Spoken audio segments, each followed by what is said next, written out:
too many people, thinking they know what I am and what I'm trying to do, and nobody knows what I am and what I want to be and what I want to say.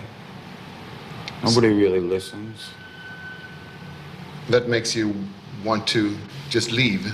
Yeah.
I think Johnny, to me, was the best songwriter that ever lived.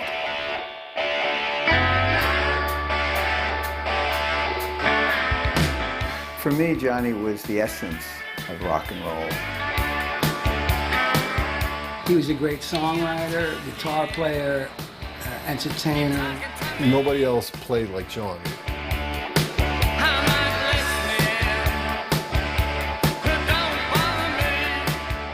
Well, he had a magnetic quality about him. He was the real deal. More charisma couldn't be had. Johnny was about pure emotion. He was passionate. He was intuitive.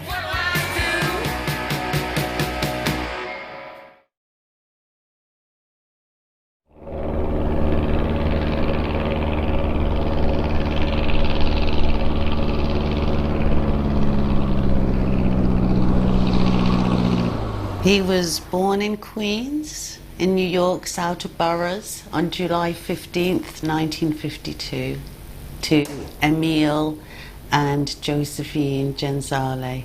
Emile Genzale was a bit of a lady killer, and he left when Johnny was an infant. He always had, there was a void there that, always affected Johnny through everything that he did. Grew up with just my mother and my sister. And, had a fight for every inch that you, every notch you got on your gun, I guess I could say. There was a lot of love around Johnny, a lot. I mean, his mom, she was very sweet. Came from I guess I'd have to say a dysfunctional family.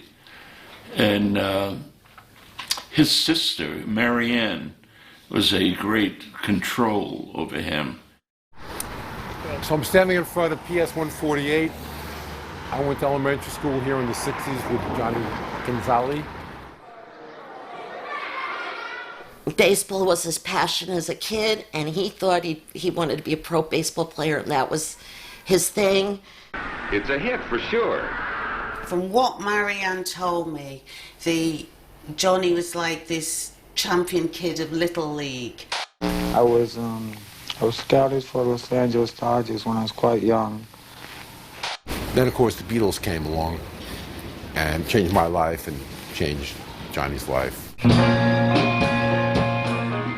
I used to listen to my sister's record. She used to She was about 8 or 9 years older than me. And we used to hear all the old girl groups, the Shangri-Las, the Angels, the Ronettes, and so on. And I started listening to that stuff and thought it was great. I had a band in junior high school called Little Johnny and the Jaywalkers. He would brag about how he was in high school. He was very sartorial, and all the other kids in high school wanted to dress like Johnny Gensale.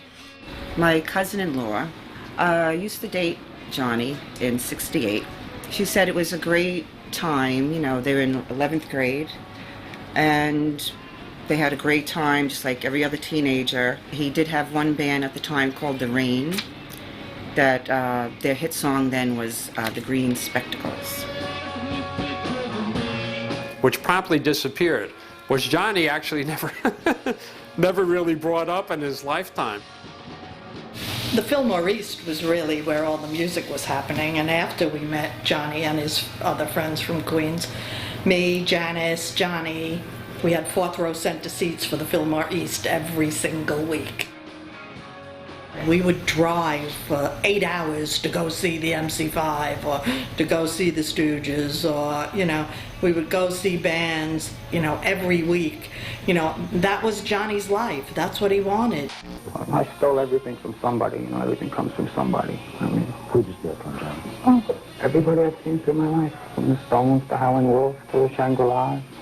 He was really, really shy, and he didn't take drugs. He just had a fabulous look, you know, a fabulous sense of humor. And when we eventually moved into the city together, that was when he started to try and learn to play bass. I used to yell from the other room, "Give up, Johnny," because I had to hear it over and over and over. He went over to England and he had a pass for a press pass from a New York magazine and scammed his way into gigs a go-go. Saw Tyrannosaurus Rex and went back to New York and said, I really, really, really have to be in a band. Johnny and I were tripping, and we went to the San Gennaro feast, and it was a very strong trip. We were sort of holding each other's hands so we didn't get lost in this huge crowd. And then we went to Nobody's, which was the big rock and roll hangout, and there was Arthur Kane. I met Arthur on McDougal Street. He came up to me and said, "Hey, I hear you play bass." It's not when I met, you liar. I met Arthur on McDougal. That's not how it started. It started all back in good old Queens. Can I have a cigarette now? Listen, why don't you guys tell the story? I'll sleep. So here we are at Nobody's, and I walk up to Johnny, and I said to him, "Hey, you want to, join our band? Me and Billy we've got a group called the Pox. You want to do this with us and stuff like that." He said, "No, man, I don't know how to play too good, and I really don't know how to play, And I said to him, "No, don't worry, man. I'll show you everything, I'll show you how to play and stuff like that, I told him me, Sil, and Billy used to be in a band. I was the bass player, and they kicked me out. So I hated those guys. I hated them.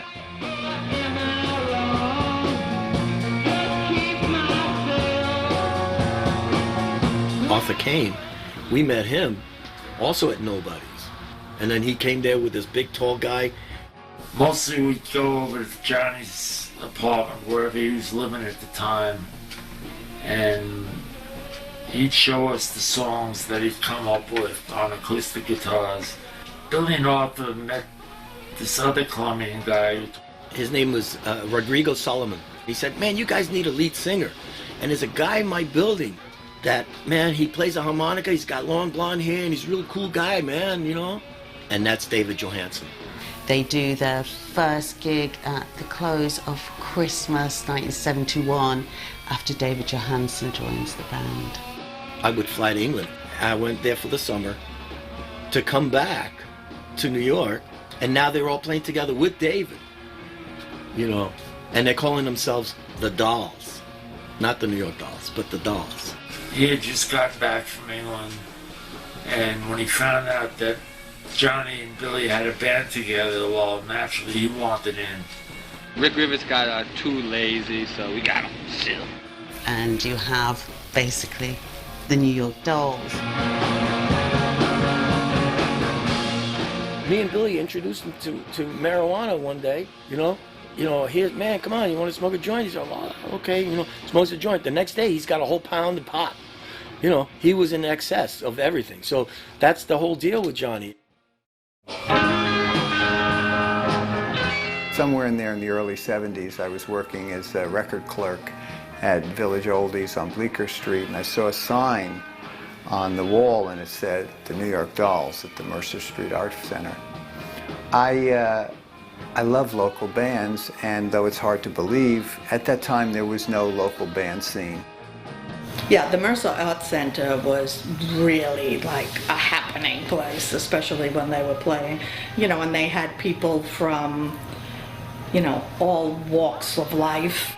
And this New York Dolls show was the first show where I had ever seen where the audience was dressed as outlandishly as the band, and they were as interested in each other as they were in what was going on stage.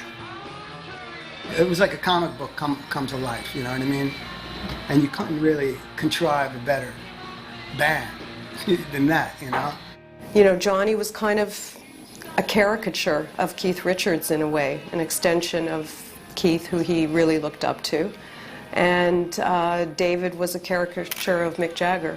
They brought a sense of fun and self-awareness to rock and roll at a time when perhaps things were getting a bit more serious than they needed to be. You know, we were doing things that people are just thinking of doing now. The music was always, to me anyway, was always like rock and roll. They didn't really do anything brand new, music-wise, but color-wise and dressing up, they were like brand new. And I saw these guys in their high-heel shoes and their skin-tight lame pants, and the way they pranced around the stage, I'd seen nothing like it before. It was life-changing. They were doing this transsexual New York underground, you know, look. Well, we used to just dress like we dressed in the street. We didn't get dressed up for stage or nothing. We used to look like this in the street. Some people say that the New York Dolls dressed like girls or women, but they didn't look anything like any women. I didn't know any women that dressed like that. It was our style. You know, of course, I came from the whole clothing business with Truth and Soul, and I actually introduced Malcolm McLaren to the New York Dolls in 1971. We suddenly realized all these people harbored around a cafe called Max's Kansas, and we got to know the Dolls in a very particular way, certainly in association with all that was happening through Andy Warhol's factory, vis-a-vis the Velvet Underground, the movie scene, and so on. And the Dolls seemed to be attached to that scene, seemed to be at the end of it. Candy Darling and Ultraviolet and all those crazy people set the standard for what was acceptable craziness. And then Johnny Thunders walked in with his hair just teased. And it was, we had no idea it was his hair. We assumed it was a wig. We used to call him Wig City. We'd say, oh, Wig City walked in because he had all this hair. It was his hair. We didn't know that they were pushing our boundaries. We didn't know that you could do that. The whole point of dressing up to look like a doll is because girls like to play with dolls. And the Dolls, the New York Dolls, wanted girls to play with them. The Dolls were very far away from being pro. You know, I mean, they're always late, they're always out of tune, there was, you know, it was chaos, you know, and it's like the perfect Dolls gig was a balance between chaos and order. At the end of it, I thought, I'd like to know more about these guys. I said, how about we meet in a couple of weeks? And then he introduces us to, for good or for worse, to Steve Lieber and David Krebs.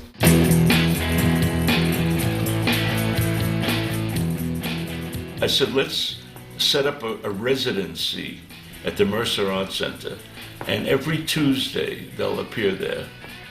So I was working for Melody Maker, and Roy Hollingsworth, who was the journalist, said, let's go photograph the Dolls. And it caught on in England. It really caught on. In England, they looked at him and they loved him. record companies steered clear. They didn't want to know. So Steve Lieber and I concluded that we should take them to Europe. And he got them to be the opening act for Rod Stewart at Wembley. It was amazing the buzz that they generated over there, and the sense that they were on the verge of taking that next step into getting a record contract, into becoming one of the first new and successful bands of the 1970s. You know, Johnny is, at that point, a happy-go-lucky fucking kid and everything's coming true. Then Billy dies from misadventure.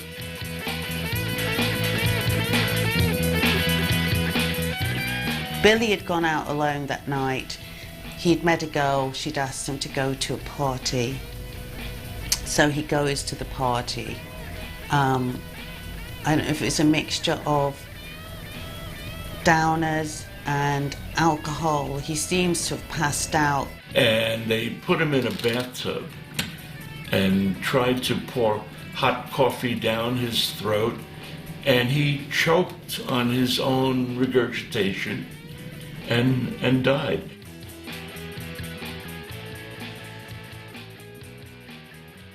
Billy would ingest whatever was available in any amount that he could throw down his throat. It was a tragedy not spoken about thereafter, ever. What happened, first of all, our drummer died in England. And when we were together, nobody could mess with us. And then with that one person gone, everything, it's like... We got this phone call. Yes, we're going to continue, and we're going to dedicate this phase of our journey to Billy Murcia.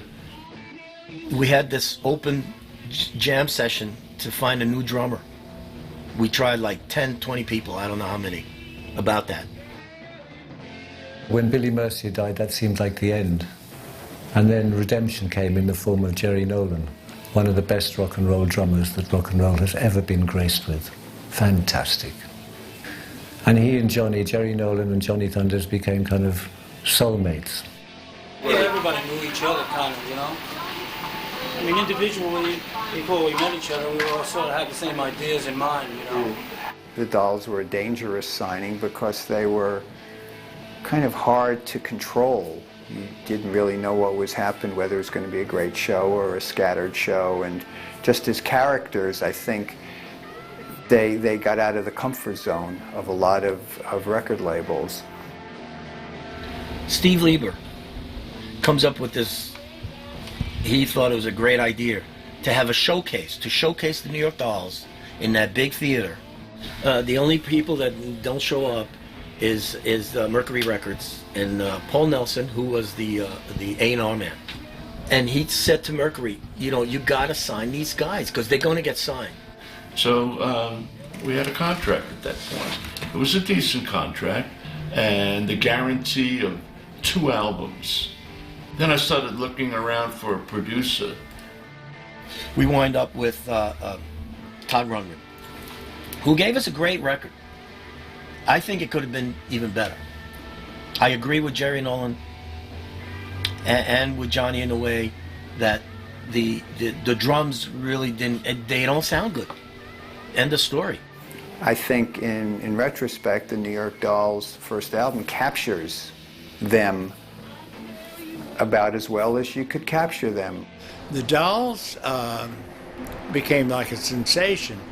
Each time it seems to get crazier and crazier. Where does it stop? I don't know, probably some kind of extreme violence. There was an act at Max's Kansas City a few weeks ago, Iggy Pop is his name, who cut himself on stage and ended up with 16 stitches. And that's the 6 o'clock report. Mercury Records wasn't ready to deal with what they were, you know. I mean, they didn't know how to market. They tried to market it. Middle America, the people who really buy the records, it was just a little too extreme for those people. I honestly feel that the album cover of the first record really hurt them because it was they never looked like that. Never. But for a lot of people, it's very frightening. You know, if they see a man who has some makeup on, they would think that they were homosexual or something. And in those days, in 1972, 73, being homosexual was still illegal. After the first album was recorded, we played a full week. I think it was 5-6 days at Max's. So the fifth night, Arthur goes home. He has a conference with his girlfriend at the time, and she mutilates his hand. She tries to cut his thumb off. Johnny called me up. He said, "Can you play the songs?" Peter started to be, you know, basically when Arthur couldn't do it, and there was a lot of that, he performed. And next day, we get up, we get on an airplane, we go to Los Angeles, and we play the Whiskey A Go-Go. They sold out 4 evenings, 2 shows a night in hours.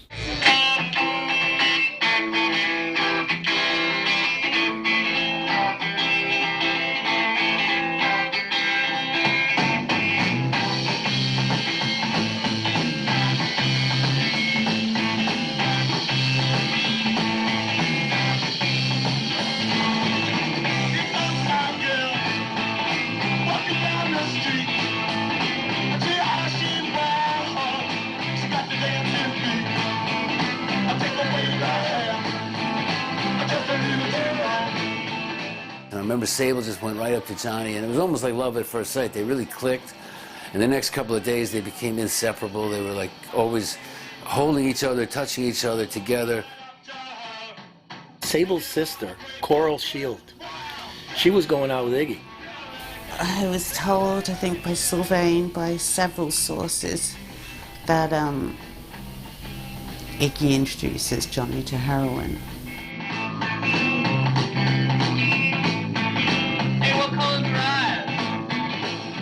We went to Europe the second time.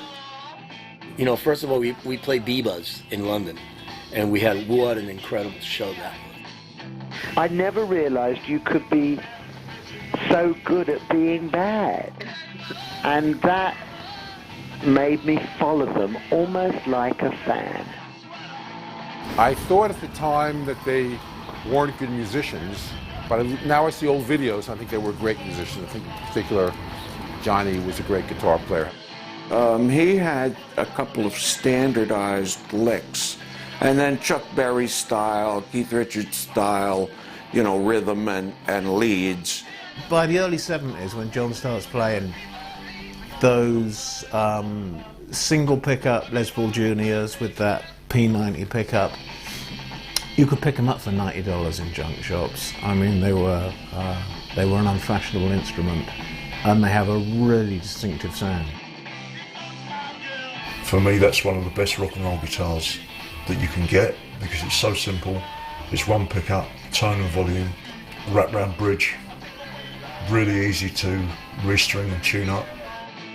You stick that through a twin reverb, you go along the top at a twin and just turn everything up to 10, including the reverb, and you get this unholy noise, which is thunders. The second album is even more important than the first album because there's more on the table. They've had moderate sales, they need to have better sales, and so they get in Shadow Morton. And Shadow Morton, as we know, had worked with Shangri-La's. I thought the choice of Shadow Morton was interesting. Here's a person who knows how to capture drama and a sense of theater, which is what the Dolls were about. They became like a little more like bluesier. There was much more blues influence in that record. Well, what's important to me about Too Much Too Soon, though, is Chatterbox, because each thing you can see what's leading to the next.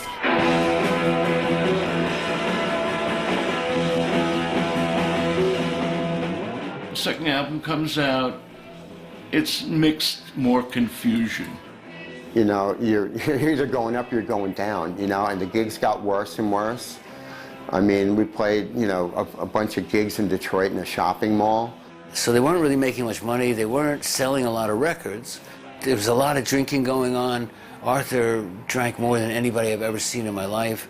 After Johnny and then Jerry discovered heroin, there was a lot of that, and that takes a lot of time. Artie, sometimes he'd drink a little too much and he'd be a little bit wobbly. And there was one point in Cleveland where the band left the stage and Arthur didn't realize the song was over and kept playing. And the audience took it as some kind of bass solo, you know, and he just kept going. And like the band's on the side of the stage going like, might as well go back out. And out they went, you know, and just picked up where they left off. After they just started getting too high with the drugs and stuff, it just kind of started falling apart. And I remember Sable getting really depressed, and then they broke up after a while. They were thinking of dropping us from Mercury. And that was bad. You know, after too much too soon. I talked to Lieber, he said, you know, that Marty Thau was out. They were unreliable because, in fact, of Johnny. You know, he was the main source of getting stoned. In fact, he then eventually turned Jerry on to it. And when I learned that Jerry also was taking drugs, I said, you ass, you know, you fool. Then Malcolm McLaren came along and dressed him in red clothes. He was surprised when he got here to find out that the band was basically breaking up, that the management had dropped them. They had no management, they had no shows booked, they had nothing, actually. It was the early winter, like January or so of '75, and the band was basically over.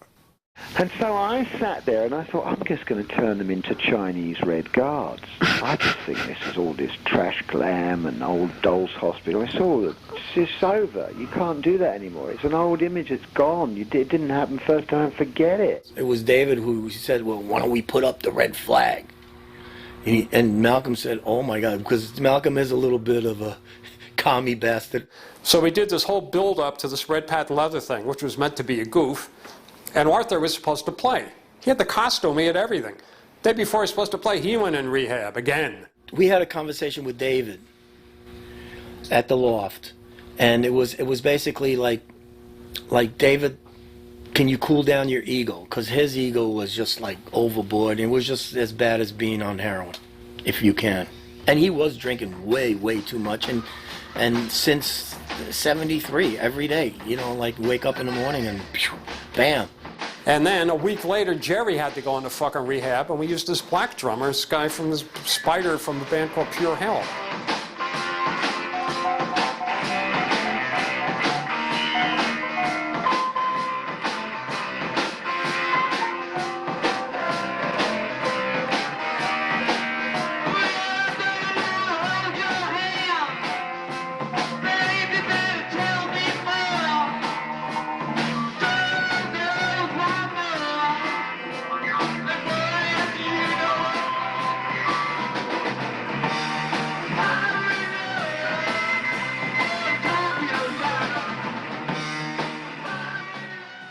They were wearing this red leather, and behind them they had a huge hammer and sickle, and you know, this is before glasnost.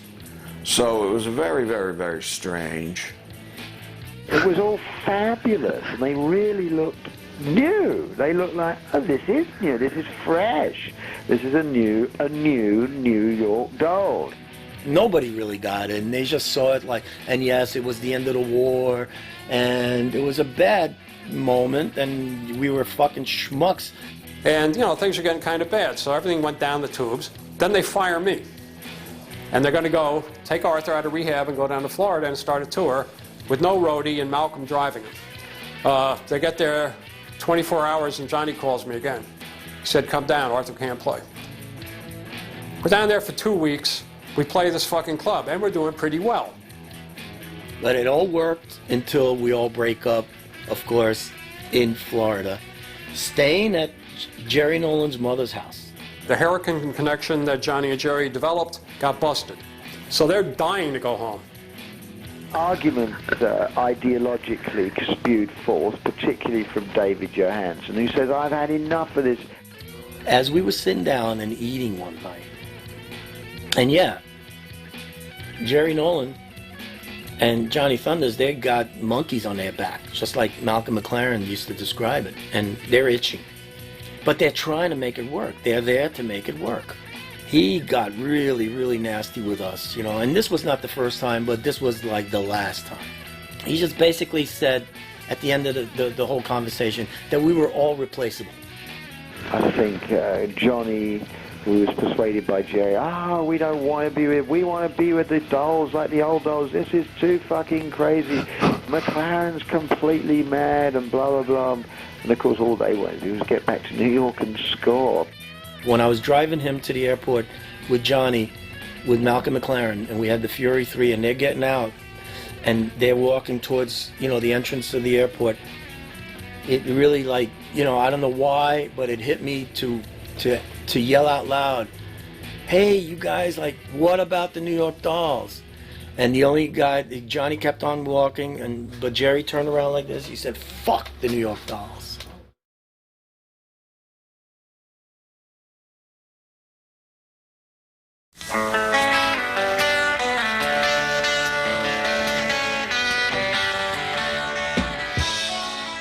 There were drugs on every street corner being sold, and the availability was so tremendous, and the angst, the level of angst in New York City was pretty tremendous also. It was dangerous, it was crazy, you could get robbed, murdered, burnt up, burgled, raped, all those things, and you knew it, and you loved it, and yet the greatest music, all the greatest music that could possibly be born was being born because of all that, because of the danger. The New York Dolls, you know, in the end, represented everything that created punk rock. The whole punk it might have come about, who knows, but it really started with the Dolls because they started the scene. And then after that, the televisions and the Ramones, and, you know, they were sort of children of the Dolls. There was something about that whole New York scene then that I felt was always full, for me, full of ideas. This new little dive down on the Bowery called CBGB. And all of this all sort of seemed to me to be revealing something new. Johnny called me up and asked me if I would come by and take pictures that he and Jerry and Richard Hell were forming a band together. And they formed a band together and called it the Heartbreakers, and it was like a freight train. When they were on, nothing could stop them. Just like the New York Dolls were the huge act at the time the Heartbreakers were. They had an amazing following. The whole scene really was concentrated on Max's and CBGB. Some bands were Max's bands, some bands were CBGB's bands, and sometimes there was crossover. The Heartbreakers were Max's band, straight out. And part of the reason they were Max's band is because Max's paid them a lot more than Hilly paid his bands. And Max's also gave them the infamous advance that Jerry taught Johnny about. There was rumors that Johnny and Jerry had teamed up with Richard Hell to put together the Heartbreakers, so we heard that sounded too. I didn't know that they were looking for another guitar player. The Heartbreakers were Richard Hell and Johnny Thunders and Walter Lure and Jerry Nolan. I mean, you can't get more drug saturated than that. You know, I'd be sitting and watching and getting off, and it was this cool thing. It had to be cool to do it. They didn't really force me to do it, but of course it was part of the whole part and parcel of the band and the attitude. So, and the whole be a junkie, be a beatnik, be this cool thing. So, of course, like an idiot, I started trying it. So Richard Hell left that band and went on to form the Voidoids. Richard Hell, he wanted to sing all the songs in the band, so I quit the band, and then the band split and came with me. Becoming a singer after, just being a guitar player was, it was tough. I really had to work hard to get it together. That's when they got rid of Richard and they brought in Boston-born Billy Rath. When I joined the Heartbreakers, I was straight. I had my pills and that stuff before, but when I played with the Heartbreakers, I was always straight at the beginning. He was a great bass player. He just had a natural feel for bass, so he fit right in. The Heartbreakers clearly were drawing on 50s rock. Short, punchy songs, lots of attack, very visual, everything up front. We were really a rock band that happened to come out in the middle of the punk scene. And in December of 1976, we were on the road with the Sex Pistols and the Clash and the Damned doing the Anarchy in the UK tour. As you know, all of music, all of fashion, everything changed.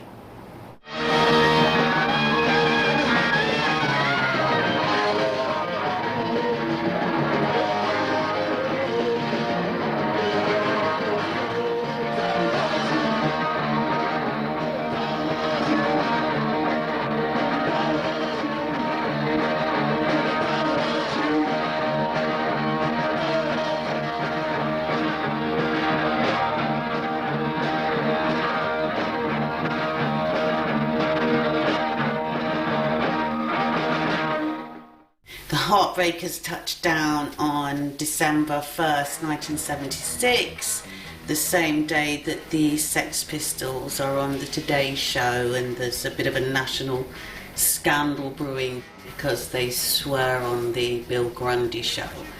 Malcolm was like white. He had picked us up in a limo, but he was like going, oh, I don't know what's going on. We don't know what's happening with the tour now. Because of all this controversy that was happening. And for days later, it was like the headlines on all the tabloids. No, I wasn't expecting it that extreme. You know, I was expecting what was happening. I knew what was happening, but I didn't think it would be so extreme. I mean, I really liked the Pistols. I thought they were one of the best rock and roll bands I ever seen. The Clash did the Anarchy tour with them. I didn't do that tour. I backed out then. I'd left the band at that point. So I never saw them. So they were talking all excited about this band and they're really good, and they really liked the band. I think a lot of bands were threatened by the Heartbreakers because they were so good. The Heartbreakers knew a lot about, like, you know, they had Nolan, who's a lovely drummer. They know how to play together. So yeah, I mean, the Heartbreakers, it was like putting in a heavyweight in a bunch of kids. It was a thing to see. They were little kids compared to New York guys, you know. You're expecting punk shit, then you have punk shit with the Heartbreakers, because they were extreme, they were ultimate, and they were really well dressed, and they were completely rock and roll already. In New York, everybody had seen it all. Everybody was probably a bit older than they were in London as well. And no one was jumping and pushing and spitting, and, you know, everybody was too cool to do that. We figured we needed to stay and do one showcase gig and get, because the buzz from the tour was enough to get all the record labels interested. Everyone between the Clash and us and the Damned and the Pistols already signed. So we had to get this one gig in. So of course it was the holidays after the tour was over. So we had to get, okay, so we had to wait for the holidays to get over. We had to stick it through London with no place to stay, no money for like 2 weeks. They were unique, but they had a big problem. And the big problem is no one wanted to sign them. And that's because of the drug issue.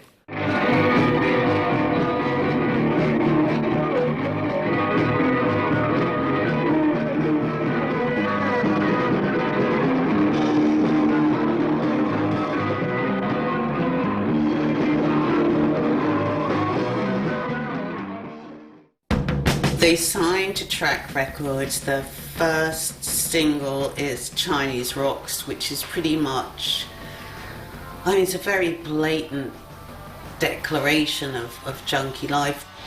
The whole drug scene was very destructive and non-productive and inescapable in some ways, you know. It was everywhere, you know. They were junkies, what can you say, you know? When you said to, you know, and, you know, when you'd say it to Johnny, he'd go, Keith Richards is a junkie, and I'd say, Johnny, Keith Richards got famous first, then he became a junkie, not the other way around.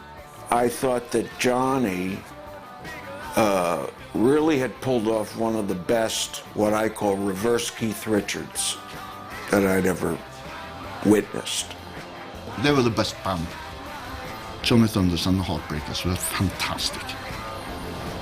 And Johnny used to hang around the studio as well all the time, and he introduced everyone to drugs. especially heroin. And that fucked up the whole fucking scene, as far as I'm concerned.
You know, with John, you know, it was clear that period wasn't, late 70s wasn't a good time in his life. But that marriage was one that, you know, you just kind of stayed away from. So it was just a fucked up relationship. Julie was a piece of work. Track Records was run by Kit Lambert and Chris Stamp, you know, two more crazy people.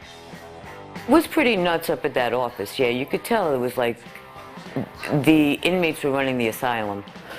It wasn't just the drugs, it was the attitude, the drug attitude of, like, they had Speedy Keen producing.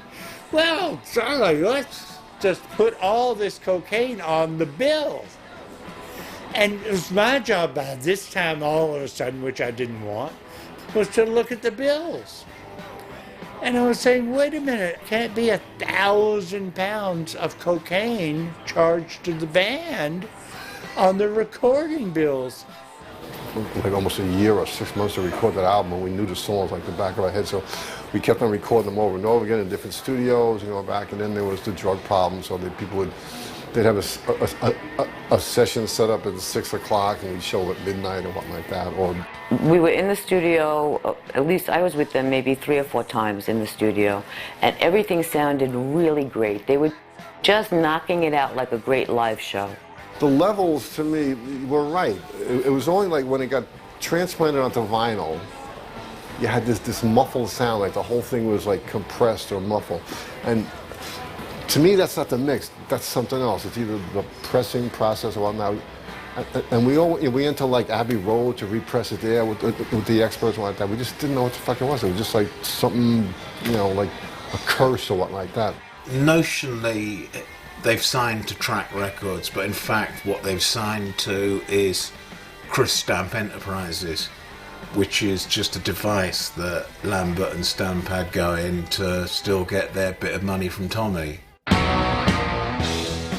At some point, we get this memo about everybody in the band has to live on 5 pounds a day.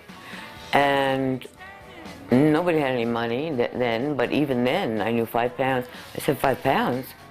Jerry begged to go back in and do the final mixes. He had that summer before it was released, and he worked a month or so on it. And I mean, I don't think I ever heard it. Johnny or Lee was telling me that it was all drums and nothing else. But I can't believe Jerry would have just done that. He thought he knew how to produce. And when it came time, it was October, and Track had called us in and said, listen, this has got to be released now because it's got to get after the Christmas rush, otherwise you're going to lose all the momentum. Oh, and you're going to lose your contract, basically. So we just said, you know, we said, well, fuck, you got nothing else to do. You got to release it. And Jerry said no. He was being adamant, you know. So said he quit the band, and he did. So he quit the band. I think he was disappointed that what was the power and the just how knockout the Heartbreakers' performance was didn't come across on the record. He quit the band because he hated the way the sound was on the LP, and I didn't blame him. I couldn't understand how this happened, and someone should have gone in there and properly mixed it. Whoever's job that is. It wasn't really his. Johnny was like, what am I going to do without Jerry? We can't have the band without Jerry. I can't, you know, do this without him. We started the tour with a couple other guys, you know, Terry Chimes and something like that. But Jerry eventually came back, and just like the same old band again, but he was making a salary and whatnot like that. So he actually probably made out better than the rest of us. So, sure enough, Track Records went so crazy that they went bankrupt. So, but during that time, after the first tour, and we found out that the record wasn't sounding that well, Johnny started getting like managers talking into his ears. Oh, go solo. You can make more money. You can, you'll do better on your own. You don't need these guys. Another era ended. Why did that all conk out? Drugs. You know, we were very deep into drugs, all of us. You know, you can't run a rock and roll band and you don't have a drug habit.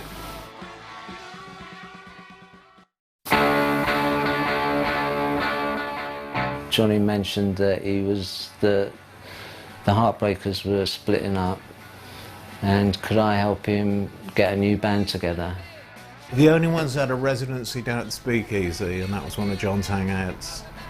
I think that's where Johnny probably met Steve Marriott and Phil Lynott and that. He starts this kind of loose review called The Living Dead, so you have a couple of the only ones, you have Peter Perrett, you have Henry Paul, you've got Patti Paladin, now and again you get Sid Vicious. When we were playing, you know, with Steve Jones and Paul Cook on drum, I was playing bass. I didn't have any bass, so I was using Sid's bass. Sid asked if he could play, and you know, we had a rehearsal at the sound check, and Johnny didn't want him to play. You know, it was obvious that Johnny was Sid's hero, so I convinced Johnny to let him come on for the first songs. And so we started the gig with Sid playing, well, being on stage for the first 3 songs, but Johnny is sitting the amp and the speakers being unplugged, so no actual sound came out.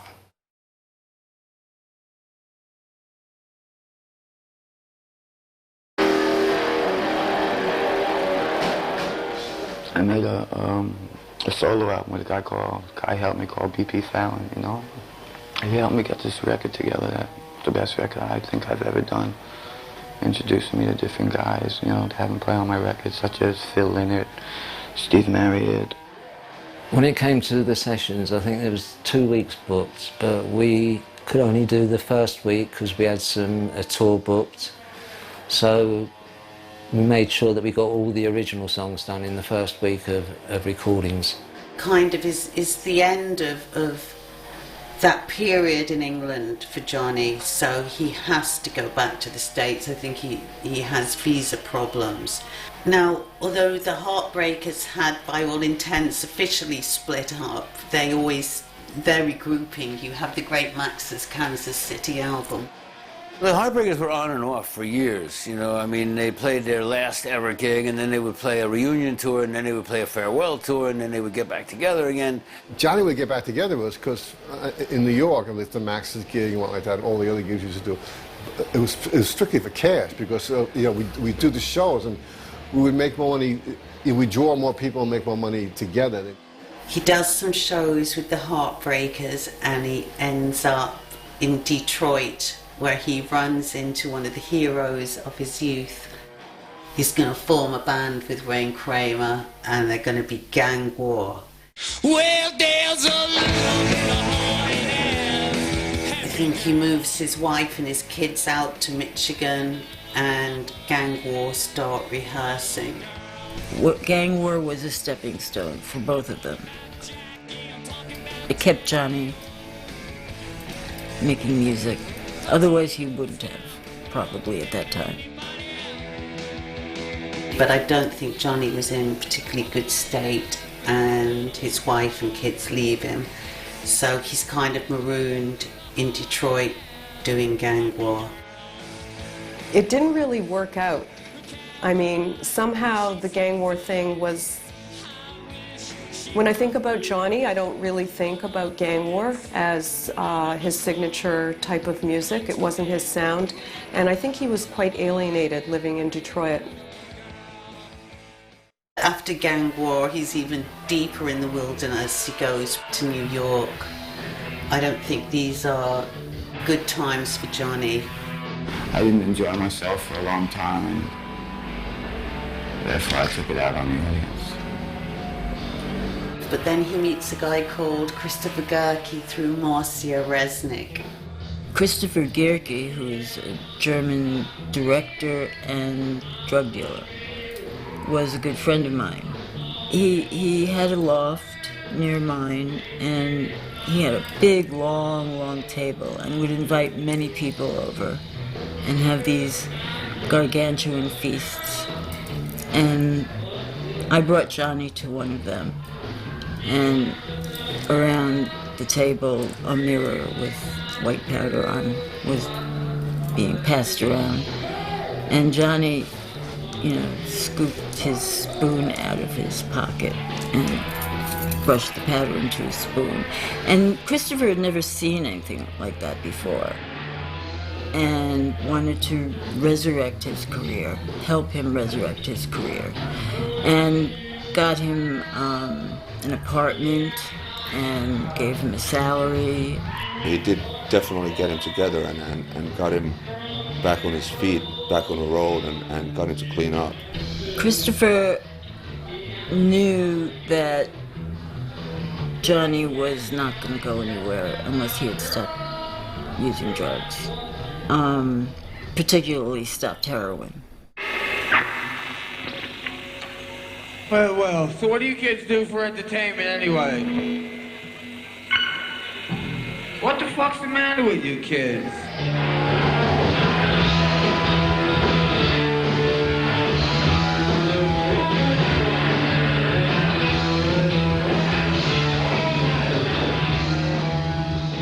We get to Sweden, and it's a big thing. So Johnny gets up, and I wasn't around what Johnny was doing, He gets up, and we're about to go on, and I see Johnny's fucked up. He starts to fall down. He goes into the audience, and he falls down on someone's lap. I guess, that's a family, on the main Swedish TV channel, family entertainment program, and they were drunk, high, whatever, on anything, and Swedish television didn't dare to put them on air. After we get back on the plane, and Johnny's looking for drugs. So we rummage through the first aid, because we heard that the Swedish people have like heroin in the first aid. So when we get off the plane, the army or the National Guard had us surrounded, the dogs sniffing us, and we made the newspapers for 7 days in a row, and the tour was canceled.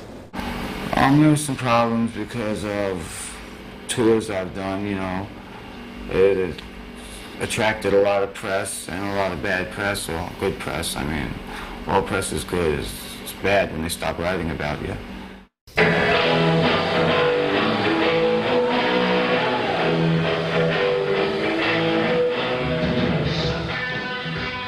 What's really significant is Johnny was going to work with Jimmy Miller.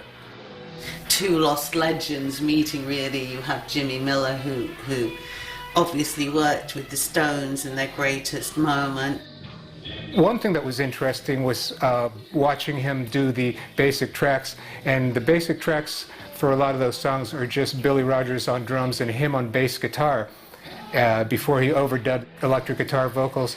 And a lot of people probably don't know this. I only saw him do it on a handful of occasions, but Johnny Thunders was a great bass guitar player. This is Johnny's best friend.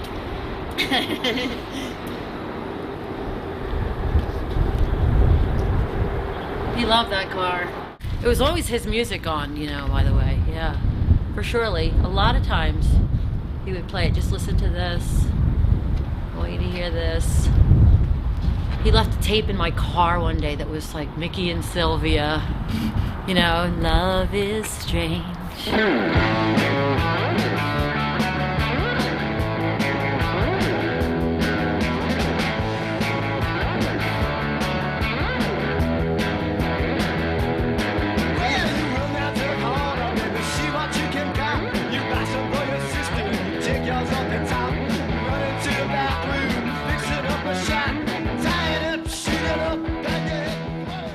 He hadn't been in England for a good many years at that time, and so no one knew that he was playing gang war or anything in the States. He'd sort of gone out of view.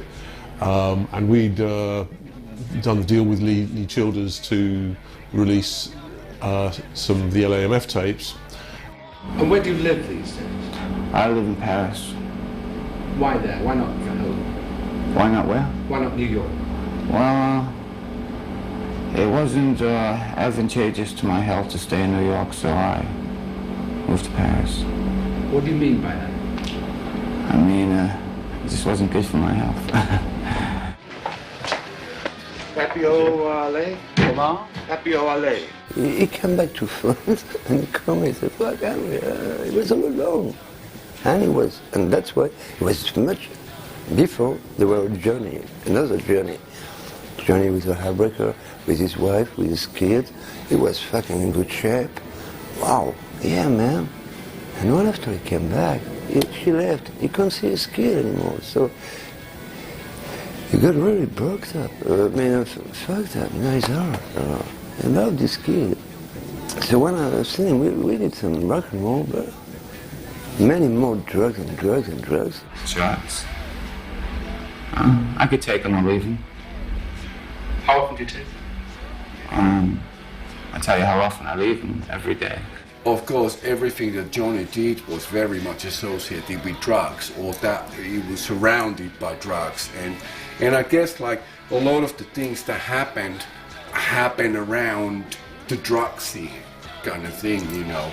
Like going to the gigs. We used to always stop at this drug dealer's place, and Johnny would go and get some smack. Johnny had a pretty high tolerance. He needed a lot of drugs. It helps me get through all the slush you gotta get through to get on stage, but no, it doesn't help me write or perform.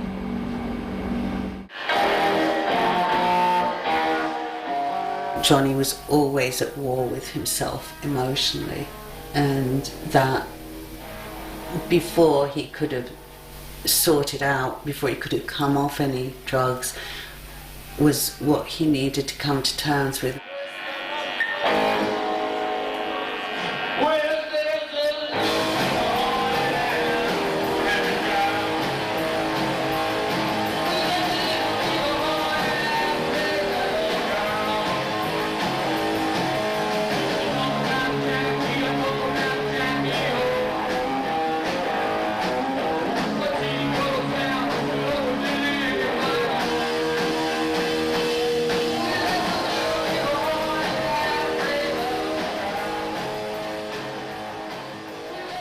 Johnny appeared with Suzanne, who he'd met when he'd done a Swedish TV show. She was a hairdresser. She was cool. When he was with her, it seemed like he was really calm, and that seemed like a good period too. He did a couple of films.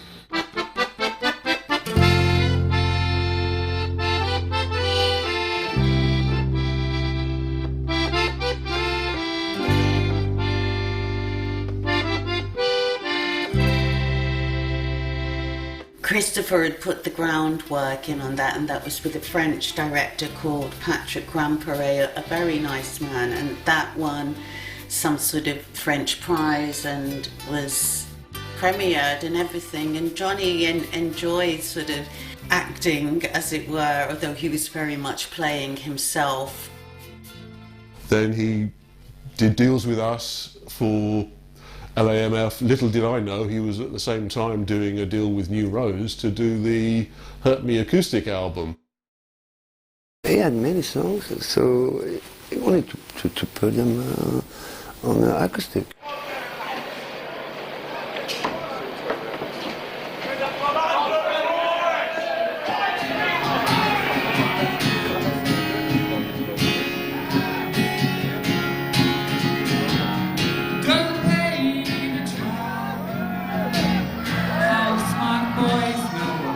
I was completely blown away at how facile, how good, and how remarkably, not sentimental, but, you know, the depth of feeling that he could evoke with his acoustic guitar by himself. Big deal, I'm still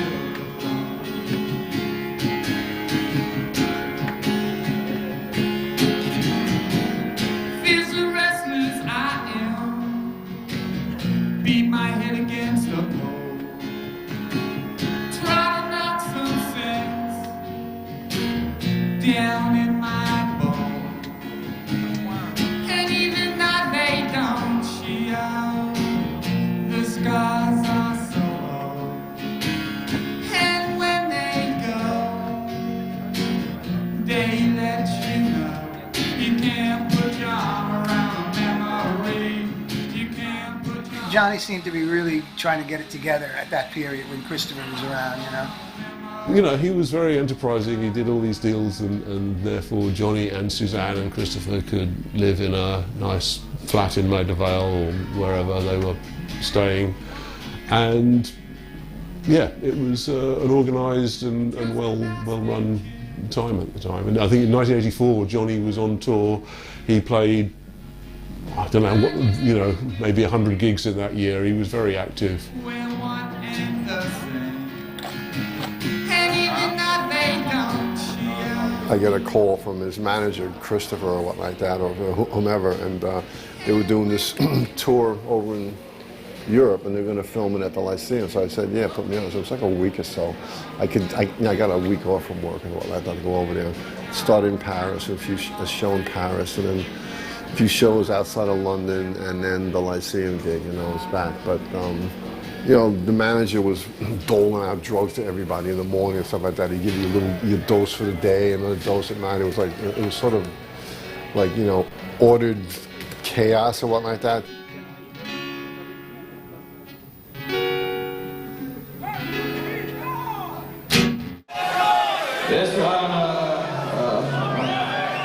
This is called All By My Fucking Self. Come back.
In Johnny's head, Sweden becomes this clean, untouched place. It's his sort of Camelot, Avalon, a place that he can run away to, that there won't be any of the usual trouble.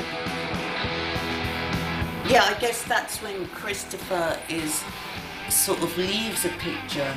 When he realised that, you know, wasn't going to get a major deal, and maybe he'd done all the tours that he could, there wasn't going to be enough money to support all of them, and you know, he'd done it for a couple of years, so or more. So I think he sort of thought, well, Johnny needs to stand on his own 2 feet. That was his aim.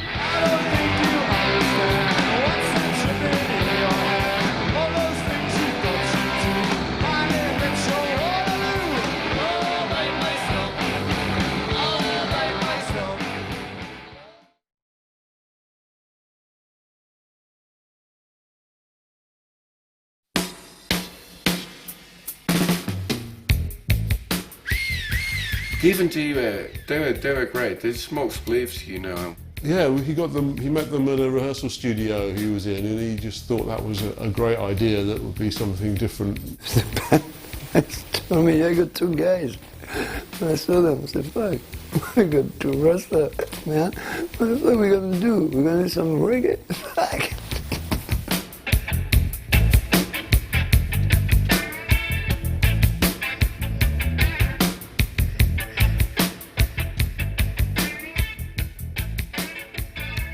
it was almost like a repeat of So Alone, I suppose, in that you get all these people again that want to work with Johnny, that want to be in his orbit. I Only Wrote This Song For You was written for Suzanne, and as soon as he laid that down and there was a rough mix of it, he was on the plane to take it to Suzanne. That was his priority at that time. I only wrote this song for you. I'm in London, and I get a call from Jerry. I've come back and forth and played with Johnny all the time, pretty much. All that talk about high blood pressure was just puppy. No specific band. Played with Walter also a couple times. But yeah, we keep in contact on and off. So this would have been '86. So, and he said, Barry, they were both in Sweden. Johnny and Jerry were both living in Sweden. He said, do you want to go to Japan with us? We're going to Japan, and I've told Johnny you're the best guitarist he could get, you know? They were back together. It was going to be 50-50, and it was just like it was going to, like it had always been, the sort of blood brothers were back together again.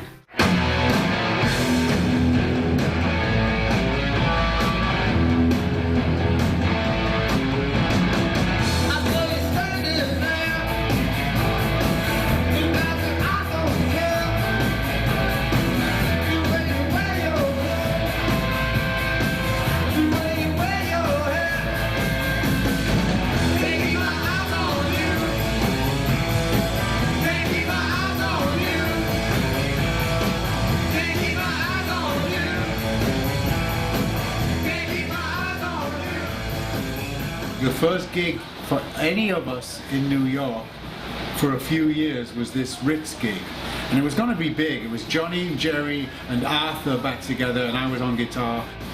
So Johnny and Jerry, we all had an agreement, like, this is going to be, we really want to show them that we're not losers. You know, let's look, Johnny, please, like, don't get fucked up, please. And Jerry was like very adamant about it, and Johnny was in agreement too. So we don't hear from him for a day and a half, and he comes back and he's been doing blow, I think, coke. So he's wired to fuck, and I think he'd done something else, I can't remember what, but he was slurring, and Jerry was pissed. More than I'd ever seen him, because for Jerry it was really, really important. But it wasn't finished yet until Johnny pulled the acoustic set. Once he decided he was going to do an acoustic set and he got more money than Jerry, that was it, because it was a 50-50 split. And it had always been that way, and it had been that way for the year that I was touring with them. It was the condition that they got back together on.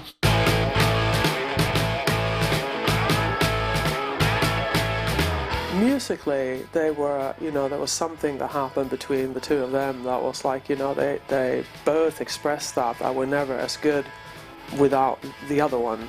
Jerry was never as good of a drummer with other people as he was with Johnny, and Johnny was never as good of a guitar player without, Jerry in the back, and they brought out that little extra. Jerry was really like an older brother. I mean, there were times when Johnny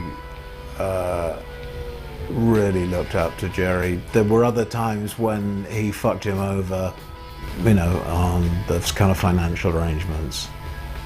Really, the thing that was always missing for him was a father figure, and I think that's the role, personally, that Jerry took for him.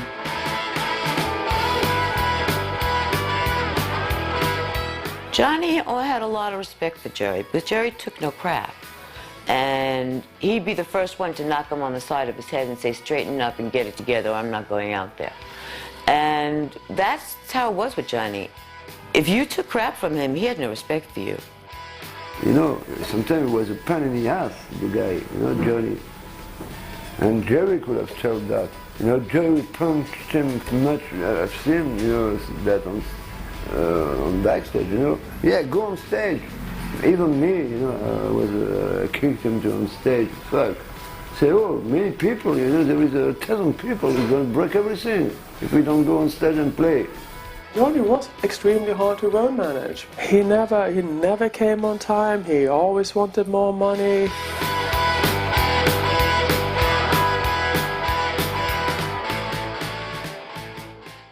I remember when he said that he was really depressed that he couldn't see his children, you know, and that's why he was taking so many drugs. And I said, no, you can't see your children because you were taking drugs before that. Your wife left because you were on drugs and beat her up to get welfare money. I mean, he had left Julie with 2 kids and she was pregnant with the 3rd.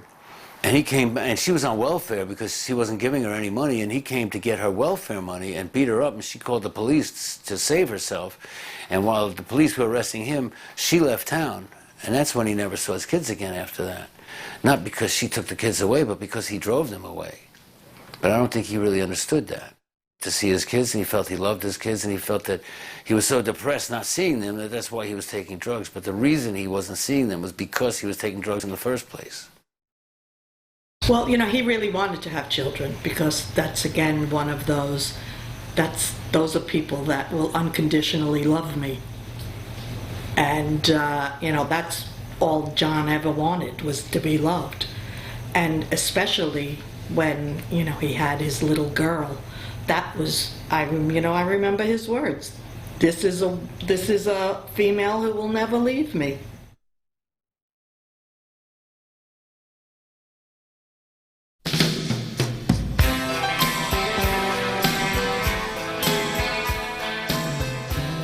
You know, they came up with the idea together to do a covers album. Copycats is probably the best sounding record I made with John. It was good engineers. There was a clear idea of what was wanted from the start. Johnny is showing a different side of him, but I do remember through the Copycat sessions a sense that things were not perhaps going that well in Sweden. Copycats was, well, by the English press, was really well received, and I think it was good for people to see Johnny in a different way, and he was also kind of experimenting with different register in his voice. He was kind of singing a bit deeper as well. The first shows in that tour, yeah, the first show was quite good. Second show, Johnny started losing his voice and he got really nervous about playing London, which he often did. We got on stage and he wore his pink suit, I think, and fell over the monitors, and I always thought, well, if you're going to fall over monitors, do it in a pink suit, you know. I think people would go to see him thinking that he was on the verge of dying on stage. And that was part of the allure to see Johnny Thunders. He was definitely aware of that kind of factor that people just came to, you know, see the junkie Johnny play, fall over on stage and have a fight with the audience, you know. You fucking suck me if your mother ain't home at night. So at the same time that Johnny wanted significance, there was also this self-destructive pattern that would kick in when things were going too well.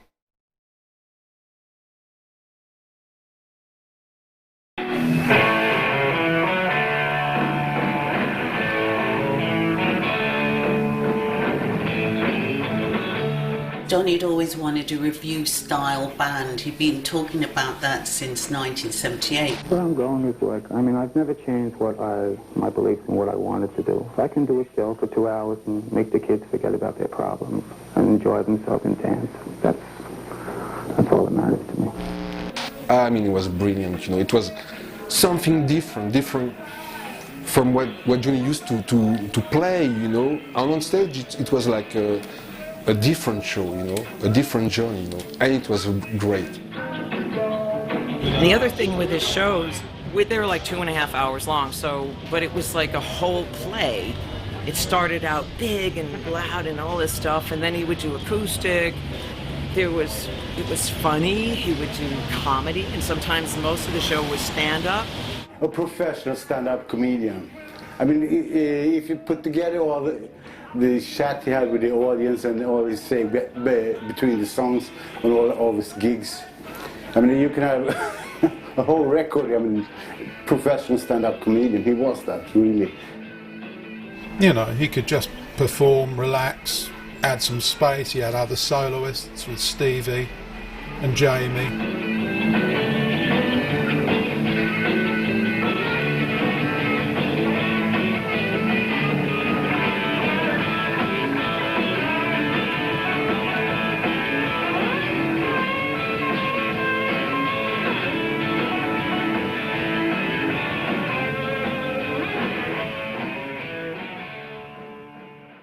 Small change, what's happening? So you want to do this thing? Yeah, okay, it's $5 on the 20, and you want $5 grand, right? Okay, we'll see you in a little while. Right, you ready, right? Let's go right here. Okay, see you in a little while. All right, let's go there. Got him over at my house was I asked him if he would do the soundtrack for my film, and he said, yes, I would love to do that. And so we were looking at the footage so he would get an idea, or we would just get an idea of what music would go in what parts of the film. And then one day he came over and he said, oh, I think I'd like to be in your film. I said, oh, you would? I said, that would be great. He came over and then told me that there was two things he would like to be in the film, and it would be either a priest or my brother. I said, well, maybe you should play my brother. Hello, I'd like to make a reservation for New York City tomorrow morning. What's your first flight out? 7:55. Yeah, that'll be fine. He was writing these quite sort of sweet twee tunes, you know, and you know, listening to him just on acoustic guitar, and I go, yeah, that's a cute song, you know. And then we put them to the band, and you know, we ran them up, and invariably we hardly ever rehearsed anyway with Johnny. Last time I saw Johnny, unfortunately, was in Paris when I was recording a record with Stiv Bators.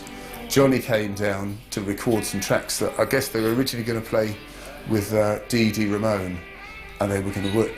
Dee was going to be the bass player, Johnny the guitar player. Johnny and Dee had a big falling out. Johnny was always teasing Didi Ramon, saying, "Ah, yeah, you were a gay boy doing prostitution in New York." He was just teasing him, and the guy did not like it because Didi was not really an intellectual. You know, I don't know where it came from, but I know that Didi like chopped all his clothes to bits with scissors and then peed in his suitcase and destroyed his guitar and left. And Johnny came to the studio to do his bits, and it was kind of, it was pretty tragic. It was really wasted, you know. It's really sad. He could virtually not stand. I remember he said, "Can you get me a really long lead? I just need to get away from myself." Then, of course, Stiv got hit by a car and very sadly died. You do have a sense of Johnny realising about mortality. He missed Stiv. He really liked Stiv. And he was a great character. So he really couldn't believe that Stiv had gone. But his drug use was something that he alone had to sort out. But he took the plunge. He went into Hazelden. I remember it meant so much to his sister Marianne as well. No, I don't think anybody can help you. It's something you have to realize yourself. You know, it's something it's a personal thing that you do, and you have to realize yourself, I think. We were at the Cat Club, and Johnny had just come back from Hazleton, and he was clean for once in his life, and he wanted to stay that way. And some kid at the bar came up to him and said, "Hey, Johnny, you want to smoke a joint?" And Johnny said, No, I'm not doing that anymore. And the guy looked at him and said, What good are you then?" And walked away. And so Johnny was under that kind of pressure. Hazelden might have worked for a bit, but as soon as he gets back into the scene, it's that old, it's not the, it's a mental addiction. I think I saw him in March before he went to Japan. He was here for a few days. We were hanging out together. He was pretty deeply into heroin and cocaine. So Jerry went over there to visit him, and that day was the last day they saw each other. And he came home and he had said to me, he didn't like the way Johnny looked. He seemed very frail and weak, and he had bruises all over his body in places where he shouldn't have had them. And my own mother had died when I was 19 from acute leukemia, and that's the major symptom, that and fatigue. And I said to him, I don't like what you're telling me. I know this is going to sound crazy, but this sounds like he's got acute leukemia. And Jerry really didn't even understand what I was talking about. I said, that's not a good thing. He said, another thing I didn't like about it, we shook hands goodbye in the exact same place on 14th and 3rd. We met the day I joined the Dolls. Now, I always asked him, was he okay? Tried to find out what his health was about because there was always all kinds of rumors. And he basically wouldn't ever say, would never ever say. He was in tears because he knew he had to go back and get help. He needed to go into a hospital. And I said to him, John, either you're going to have to not do this tour and go into a hospital, because he said, Jill, can you help me? Can you help me? I said, I can't help you. It's your own decision. But he was so in fear that if he didn't do a tour and fulfill his obligations, he would never work again. I don't want to live in the present. In Japan, he came up to me one day, you know, and he said, feel this, you know, it's this lump on his neck, and said something like, you know, I'm not well, you don't really know how ill I am. In Japan, actually, he was staying and playing some acoustic shows and I had to get back. So I flew back and the guys were still there and I said goodbye in the hotel lobby. And they were going to Thailand. And I believe the last thing I said to him was, write to me from prison. Because, and after I talked to Jamie when they got back, he was mighty close to that. And then went to Bangkok, where drugs are cheap and very available. He also bought a bunch of suits. And he bought a lot of drugs, he bought a lot of suits, and he came back to New York. And he came walking down the street, and from about 8 feet away, I could smell the cocaine sweating off of him. And I realized that he'd been up all night, or several days, and that he was really kind of whacked out. And we sat down, we were having breakfast. I remember he was talking about going to England, and then he wanted to get some methadone so that he could get off the drugs. And he was going to go to Germany, where somebody had hired him to produce a record. He was going to get some more money. And then his plan was to go to New Orleans and clean up down there, use the methadone to get off the heroin. You could see that he didn't have long left, somehow. He was so ill, but his humour was always there. It was still Johnny to when I saw him on the plane, and then we got the message the following day. The plan was he had just signed a new record deal in Japan.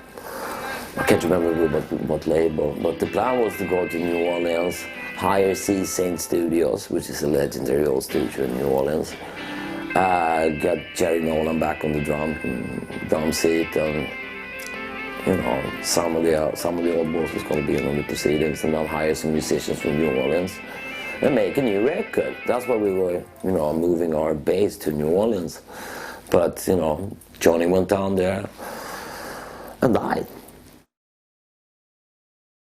Any drug death, I think, is going to have, you know, lots of speculations. Johnny, Elvis, Marilyn, any of them.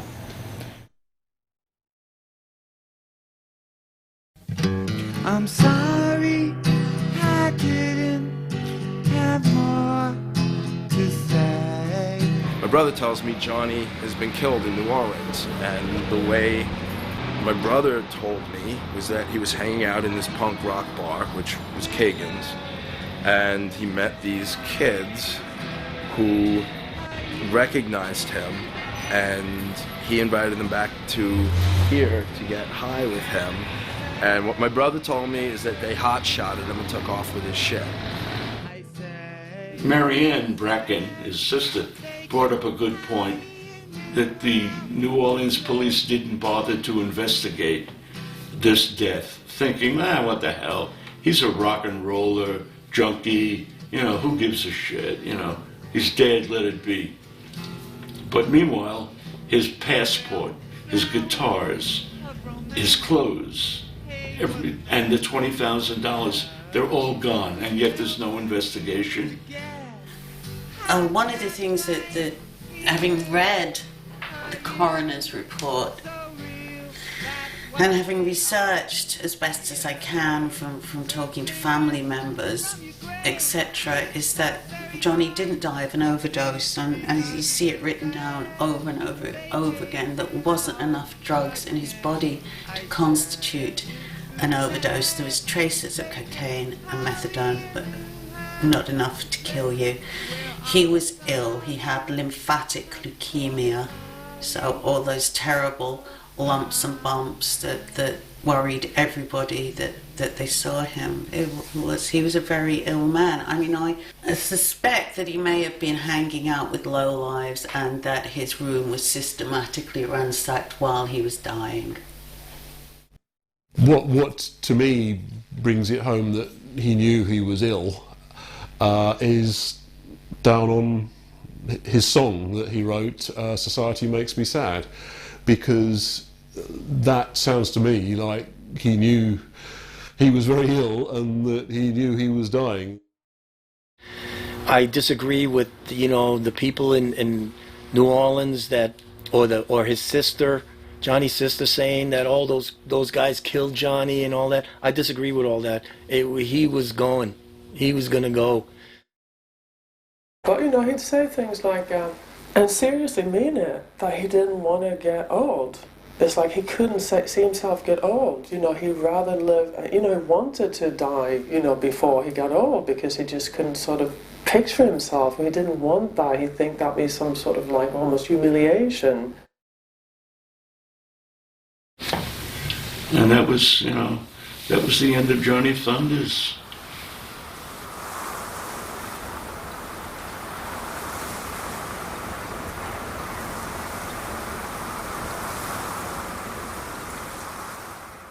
It's a dangerous business. I mean, kids don't know what they're getting into with that, do it. I mean, they think, you know, it's cool because this guy does it, you know, I should start taking drugs, but it's bad news, I tell you. But everybody's going to find out for themselves. I mean, it's nothing you can tell somebody. He really wasn't capable of being happy, and he really, really wanted to be. He didn't want to take drugs, and he was never strong enough to stop. And his 38, I just remember, 38 years old when he died. You know, that's so young, and you know, his legacy is so strong. I remember telling Johnny one day that I thought he was like the Chuck Berry of his generation, and that he ought to clean up because he was such an inspiration to these kids. And he said he wanted to, but it was just, you know, really hard to do. You know, without the drug confusion and insanity, you know, he was true, you know, musician. You know, he for somehow, some way, created a style that was all his own, which is really hard to do in rock and roll. There are maybe 5 guitar players that I can name where they play one note and you know who's playing. I think what set Johnny apart from most of the other people that came out of the New York scene was the fact that he was so prolific. He was a man. He was a songwriter. He was a gifted musician. And people today can't write like he wrote. What he'd want to be remembered for was his songwriting. He was very proud of his songwriting. He worked hard. You know, his songs are freaking classics, man. It will just go on and on and on, even though they didn't sell that much. You know, but they are probably some of the most influential songs that there is. Yeah, Jane County describes him as being like a little kid, and that's true. It was a real sort of, you know, little boy side. A vulnerable side to John, but equally, I mean, he knew how to work that. He was an up kind of person. He enjoyed life. I mean, he really did, you know. He was so charming, and because he was so charming, he could get away with a lot. Bob Dylan said that he wished he wrote "Can't Put Your Arms Around a Memory." Bob Dylan? I mean, what more can you fucking say, you know?